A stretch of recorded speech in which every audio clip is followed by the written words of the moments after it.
Halo, selamat datang kembali di video pembelajaran mata kuliah Sains Data bersama saya Heni Sulistiani di channel Kuliah Teknokrat. Pada kesempatan kali ini, saya akan membahas topik terkait ilmu data dan data besar atau yang biasa disebut dengan data science dan big data. Dalam mata kuliah Sains Data, materi yang akan dibahas antara lain yaitu memahami dan mendefinisikan ilmu data dan data besar. Kemudian mengenali berbagai jenis data, memperoleh wawasan tentang proses ilmu data, dan memahami dan mengetahui bidang ilmu data dan data besar. Dengan menguasai materi ini, Anda akan memiliki bekal awal yang kuat untuk memahami tentang ilmu dalam data besar atau big data, baik untuk penggunaan pribadi, pengembangan aplikasi, hingga implementasi profesional di industri. Pertama, saya akan bahas terlebih dahulu tentang konsep dasar ilmu data dan data besar atau istilah lainnya yaitu sains data dan big data. Data besar atau big data ini adalah istilah selimut untuk setiap kumpulan data yang begitu besar atau kompleks dan sulit untuk memprosesnya menggunakan teknik manajemen data tradisional seperti RDBMS atau Sistem Manajemen Basis Data Relasional. RDBMS yang diadopsi secara luas telah lama dianggap sebagai solusi satu ukuran untuk semua. Tetapi tuntutan penanganan data besar menunjukkan sebaliknya. Ilmu data melibatkan penggunaan metode untuk menganalisis sejumlah besar data dan mengekstraksi pengetahuan yang dikandungnya. Anda dapat menganggap hubungan antara big data dan data science seperti hubungan antara minyak mentah dan kilang minyak. Sains data dan big data berevolusi dari statistik dan manajemen data tradisional, tetapi sekarang dianggap sebagai disiplin ilmu yang sangat berbeda. Ciri big data sering disebut sebagai 3V, yaitu volume, berapa banyak data yang ada. Kemudian V yang kedua adalah variasi, seberapa beragam jenis data yang berbeda. Dan yang terakhir adalah velocity atau kecepatan. Pada kecepatan berapa data baru bisa dihasilkan. Seringkali karakteristik ini dianggap dengan atau dilengkapi dengan V yang keempat, yaitu verity atau kejujuran. Seberapa akurat data yang dihasilkan. Keempat properti ini membuat big data berbeda dari data yang ditemukan di alat manajemen data tradisional. Konsekuensinya, tantangan yang mereka bawa dapat dirasakan di hampir setiap aspek. Pengambilan data, kurasi, penyimpanan, pencarian, berbagi, transfer, dan visualisasi. Selain itu, big data membutuhkan teknik khusus untuk mengekstrak wawasan. Sedangkan ilmu data atau data science adalah perpanjangan evolusioner dari statistik yang mampu menangani sejumlah besar data yang dihasilkan saat ini. Itu menambahkan metode dari ilmu komputer ke repertoire statistik. Dalam catatan penelitian dari Laney and Card, Emerging Role of the Data Scientist dan Art of Data Scientist, penulis menyaring ratusan deskripsi pekerjaan untuk ilmuwan data, ahli statistik, dan ahli BI atau Business Intelligence untuk mendeteksi perbedaan antara judul-judul penelitian. Hal utama yang membedakan ilmuwan data dari ahli statistik adalah kemampuan untuk bekerja dengan data besar dan pengalaman dalam pembelajaran mesin, komputasi, dan pembuatan algoritma. Karena jumlah data terus bertambah dan kebutuhan untuk memanfaatkannya semakin penting, setiap data scientist akan menemukan proyek data besar sepanjang karir mereka. Kemudian, apa sih sebenarnya manfaat dan kegunaan data science dan big data? Data science dan big data ini digunakan hampir di semua tempat, baik dalam pengaturan komersial maupun non-komersial. Perusahaan komersial di hampir setiap industri menggunakan data science dan big data untuk mendapatkan wawasan tentang pelanggan, proses, staf, penyelesaian, dan produk mereka. Banyak perusahaan menggunakan science data untuk menawarkan pengalaman pengguna yang lebih baik kepada pelanggan, serta untuk cross-selling, menjual yang lebih tinggi, dan juga untuk mempersonalisasi penawaran mereka.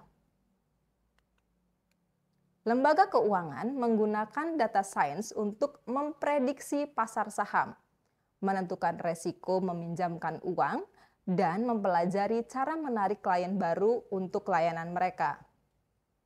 Organisasi pemerintah juga menyadari pentingnya nilai data. Banyak organisasi pemerintah tidak hanya mengandalkan ilmuwan data internal untuk menemukan informasi yang berharga, tetapi juga untuk membagikan data mereka kepada publik. Seorang ilmuwan data di organisasi pemerintah dapat mengerjakan berbagai proyek seperti mendeteksi penipuan dan aktivitas kriminal lainnya atau untuk mengoptimalkan pendanaan proyek. Contoh yang pernah viral yaitu Edward yang membocorkan dokumen internal Badan Keamanan Nasional Amerika dan Markas Besar Komunikasi Pemerintah Inggris yang menunjukkan dengan jelas bagaimana mereka menggunakan ilmu data dan data besar untuk memantau jutaan individu. Organisasi tersebut mengumpulkan 5 miliar catatan data dari aplikasi yang tersebar luas seperti Google Maps, Angry Birds, email, dan pesan teks, di antara banyak sumber data lainnya. Kemudian mereka menerapkan teknik ilmu data untuk menyaring informasi. Lembaga Swadaya Masyarakat atau LSM juga sudah tidak asing lagi dengan menggunakan data. Misalnya, WWF memperkerjakan ilmuwan data untuk meningkatkan efektivitas upaya penggalangan dana mereka. Banyak ilmuwan data mengabdikan sebagian waktunya untuk membantu LSM, karena LSM seringkali kekurangan sumber daya untuk mengumpulkan data dan memperkerjakan ilmuwan data. DataKind ini adalah salah satu kelompok ilmuwan data yang mengabdikan waktunya untuk kepentingan umat manusia. Universitas ini juga tidak kalah penting dalam menggunakan sains data, bukan hanya dalam hal penelitian, tetapi juga untuk meningkatkan pengalaman belajar mahasiswa. Munculnya kursus online terbuka secara besar-besaran atau yang dikenal dengan MOOC menghasilkan banyak data yang memungkinkan universitas mempelajari bagaimana jenis pembelajaran ini dapat melengkapi kelas tradisional. MOOC ini adalah aset yang tidak ternilai jika Anda ingin menjadi ilmuwan data dan profesional data besar. Jadi, lihatlah beberapa sistem pembelajaran yang sudah terkenal, antara lain Coursera, Udacity, Udemy, dan edX.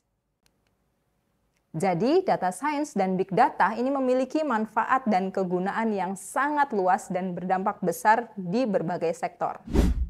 Manfaat data science antara lain, yang pertama dalam pengambilan keputusan yang lebih baik. Dalam hal ini, data science mampu memberikan wawasan dari data historis dan real-time serta memfasilitasi data-driven decision making atau triple DM. Manfaat yang kedua yaitu untuk memprediksi dan peramalan. Dalam hal ini, data science memungkinkan memprediksi tren masa depan seperti permintaan pasar, perilaku konsumen, atau resiko kegagalan. Manfaat data science yang ketiga yaitu untuk personalisasi layanan. Misalnya, rekomendasi produk di e-commerce seperti Tokopedia, Shopee, dan lain sebagainya, serta konten rekomendasi di YouTube, Netflix, atau Spotify. Manfaat yang keempat yaitu optimasi proses bisnis. Dalam hal ini, data science dapat menurunkan biaya operasional dengan analisis efisiensi dan meningkatkan produktivitas dan nilai return of investment atau ROI.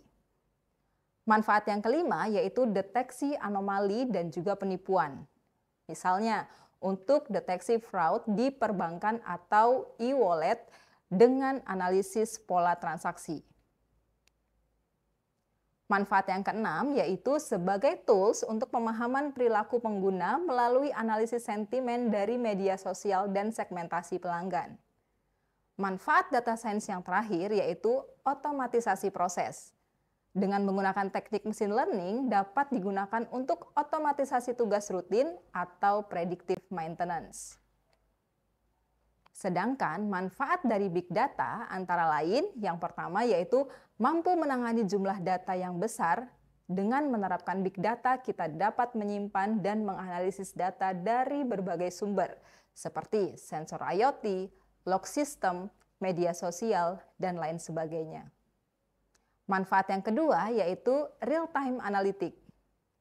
Analisis data secara instan untuk keputusan cepat, contohnya pemantauan cuaca, lalu lintas, atau pasar saham.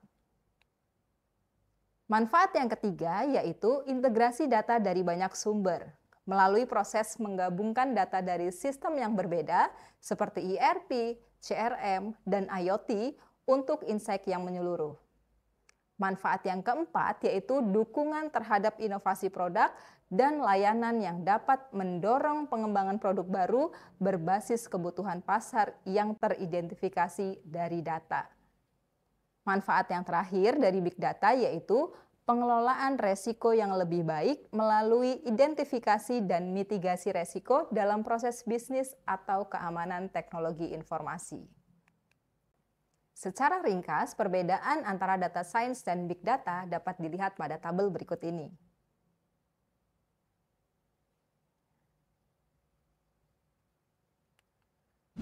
Selanjutnya, kita bahas tentang aspek data pada data science dan big data. Dalam ilmu data dan big data, Anda akan menemukan berbagai jenis data dan masing-masing cenderung memerlukan alat dan teknik yang berbeda. Kategori utama dari data adalah sebagai berikut. Yang pertama yaitu terstruktur. Yang kedua, tidak terstruktur. Yang ketiga, bahasa alami. Yang keempat, dihasilkan oleh sistem. Yang kelima, berbasis grafik. Yang keenam, audio, video, dan gambar. Dan yang terakhir adalah streaming data.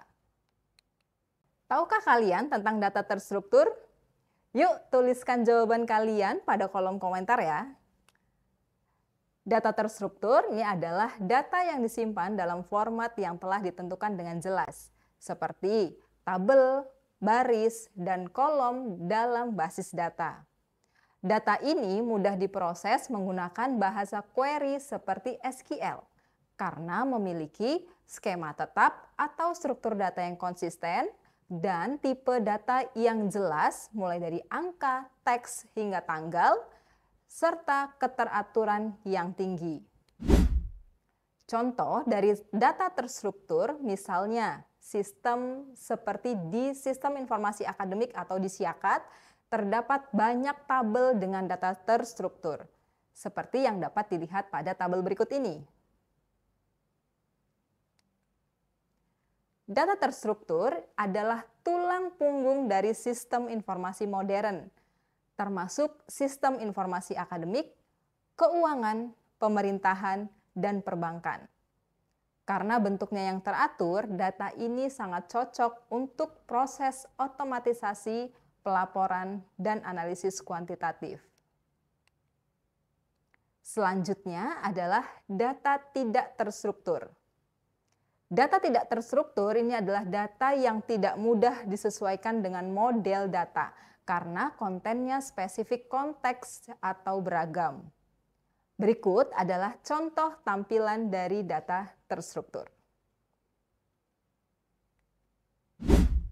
Meskipun email berisi elemen terstruktur seperti pengirim, judul, dan teks isi, merupakan tantangan untuk menemukan jumlah orang yang telah menulis keluhan email tentang karyawan tertentu, karena ada banyak sekali cara yang digunakan untuk merujuk seseorang. Misalnya, ribuan bahasa dan dialek yang berbeda di luar sana semakin memperumit hal ini. Email yang ditulis manusia, seperti yang ditunjukkan pada gambar sebelumnya, juga menunjukkan contoh sempurna dari data bahasa alami. Selanjutnya, ini adalah kategori bahasa alami. Bahasa alami adalah tipe khusus dari data yang tidak terstruktur. Tipe data ini menantang untuk diproses karena membutuhkan pengetahuan tentang teknik dan linguistik ilmu data tertentu. Dengan kata lain, data bahasa alami atau natural language data adalah data yang berbentuk tulisan atau ucapan manusia yang menggunakan bahasa sehari-hari. Hal ini mencakup teks dalam obrolan atau chat, ulasan produk, transkrip percakapan, postingan media sosial, email, komentar, dan juga forum. Data ini tidak terstruktur secara rapih seperti data tabel, sehingga memerlukan teknik pemrosesan khusus yang disebut dengan Natural Language Processing atau NLP. Data bahasa alami sangat penting di era digital karena hampir semua komunikasi digital, baik itu email, chat, komentar, tweet, ini merupakan bentuk dari data bahasa alami. Meski menantang untuk dianalisis, teknologi NLP memungkinkan data ini diolah menjadi informasi yang bernilai tinggi bagi dunia politik, bisnis, kesehatan, dan pendidikan. Kategori data selanjutnya yaitu data yang dihasilkan oleh mesin. Data yang dihasilkan oleh mesin adalah informasi yang dibuat secara otomatis oleh komputer, proses aplikasi, atau mesin lain tanpa campur tangan manusia. Mesin di sini bisa berupa sensor IoT, server komputer, jaringan komunikasi, aplikasi perangkat lunak, dan alat industri otomatis. Contoh dari data yang dihasilkan oleh mesin, misalnya sebuah peternakan modern seperti peternakan modern telah menerapkan kandang ayam cerdas berbasis teknologi IoT. Pada teknologi tersebut, berbagai sensor dan perangkat otomatis menghasilkan data setiap detik. Contoh data yang dihasilkan oleh mesin dapat dilihat pada tabel berikut ini. Data yang dihasilkan oleh mesin adalah tulang punggung dari sistem otomatisasi cerdas saat ini. Di dunia nyata, seperti peternakan modern, data ini memungkinkan manusia untuk bekerja lebih efisien, menghindari kerugian karena kesalahan manusia, dan membuat keputusan berbasis data. Analisis data mesin bergantung pada alat yang sangat dapat diskalakan karena volume dan kecepatannya yang tinggi. Contoh data mesin adalah log server web, catatan detail panggilan, log peristiwa jaringan, dan telemetri. Kategori data selanjutnya yaitu data berbasis grafik atau jaringan.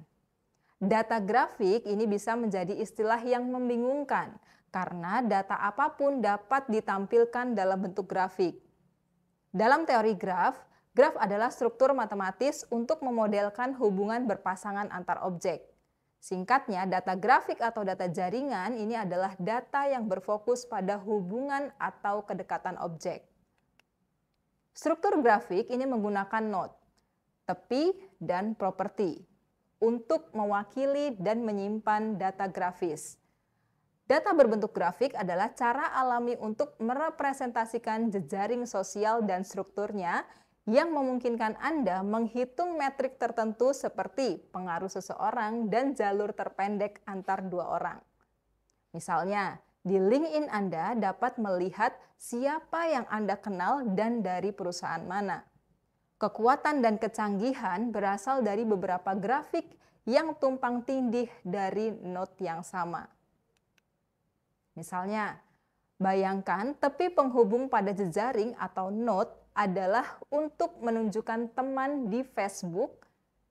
Kemudian bayangkan grafik lain dengan orang yang sama yang menghubungkan rekan bisnis melalui LinkedIn.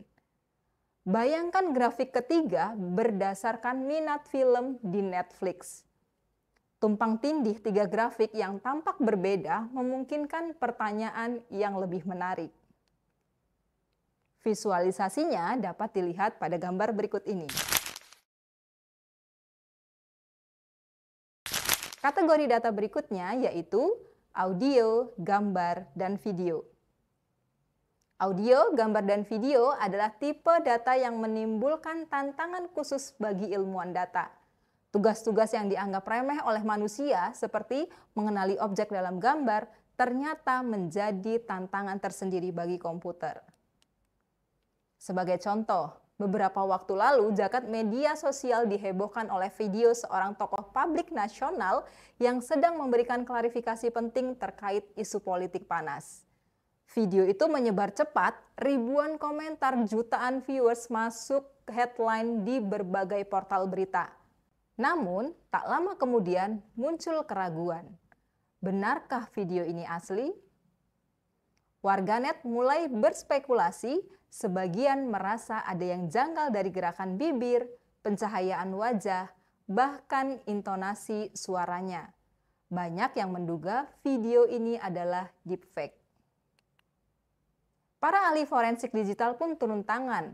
Mereka menganalisis 3 jenis data penting dalam video tersebut, yaitu gambar, suara, dan video secara keseluruhan.